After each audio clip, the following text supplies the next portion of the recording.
In 1922, a time of intense efforts aimed at finding evidence for the theory of evolution, Henry Fairfield Osborn, director of the American Museum of Natural History, announced that he had discovered a fossil molar tooth dating back to the Pliocene epoch near Snake Valley in West Nebraska. It was commonly agreed on the basis of one single tooth that this belonged to a so-called ape man. Profound scientific debates were initiated on the subject, which was in fact nothing more than a fantasy. The fossil, which sparked off great controversy, was given the name of Nrbraska Man. Nrbraska Man was also immediately given a scientific name, Hesperopithecus haroldkooki. Many authorities supported Osborn. On the basis of this single tooth, reconstructions were made of Nrbraska Man's skull and body.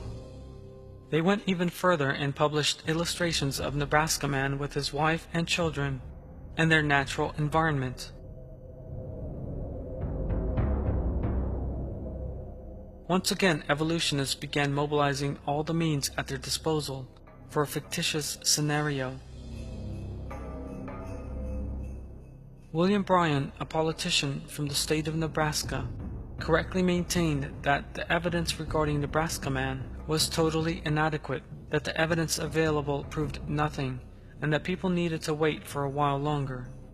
Aware that they would be left without their only so-called evidence, evolutionist scientists immediately counterattacked and began issuing statements to the effect that Bryan's mindset was outdated and far from being scientific. Other parts of the skeleton were discovered in 1927. According to these, the original tooth belonged neither to an ape nor a human being. It was realized that the tooth belonged to an extinct species of American wild boar. An article by William Gregory in Science magazine, which announced this error, was titled, "Hesperopithecus apparently not an ape nor a man." As a result, Hesperopithecus haroldkooki and his family were hurriedly removed from the relevant literature. Yet, as usual, evolutionists continued to behave as if nothing had happened.